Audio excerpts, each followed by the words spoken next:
Good day, Africa.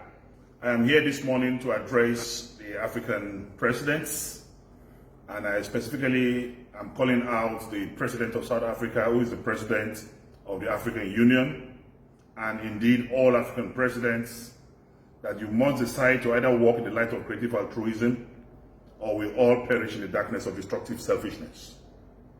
African leaders must demonstrate that they care for Africa. They must also prove to us in this time that they have not been compromised by the Chinese. Our brothers and sisters have been molested, have been insulted, have been harassed, have been maimed in China. And we have not seen any African president coming out to holistically address or call out the president of China. We are not to be treated like animals.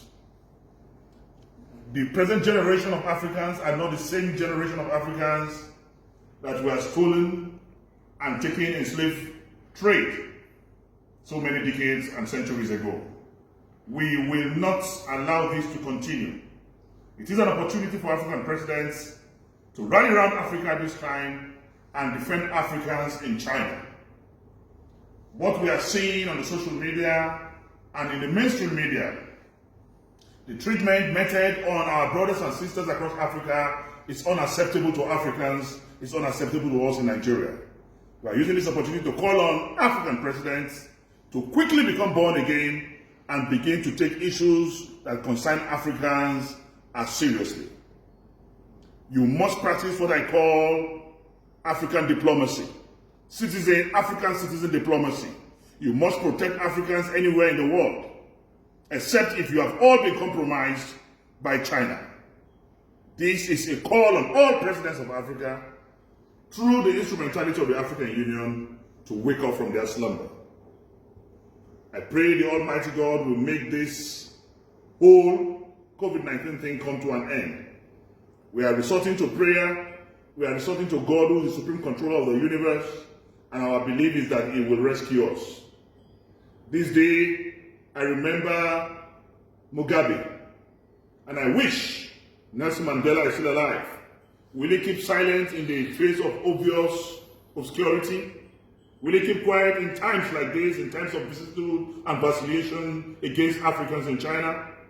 African presidents, please wake up from your slumber. And I pray the Almighty God to bring this whole pandemic to an end. I also say we must please pray, and we must pray and pray. I use the opportunity to remember the song Martin Luther King sang in mid-60s during the Great March to Washington, D.C. And after singing that song, racism died in America, and the blacks were liberated, and Obama became president, the first black president in America. When Paul and Silas prayed in the prison, there was no freedom. But when they started singing, the prison door opened. All strategies was employed when the battle for the wall of Jericho to come down. But when they sang, the wall of Jericho came down. There's efficacy and power in songs. This morning, if you believe in the efficacy of the Almighty God, if you believe in the supremacy of God, who is the supreme controller of the universe, join me in singing that same song Martin Luther King sang in 1964 during the Great March to Washington, D.C. And I believe God will heal our land, coronavirus, COVID-19 will be defeated, and we will all be happy again. We shall overcome.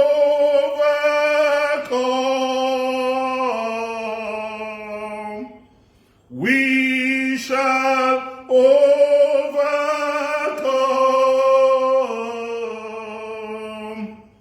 We shall overcome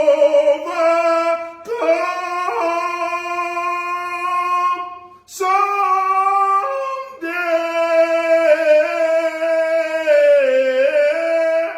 Deep in my heart, I do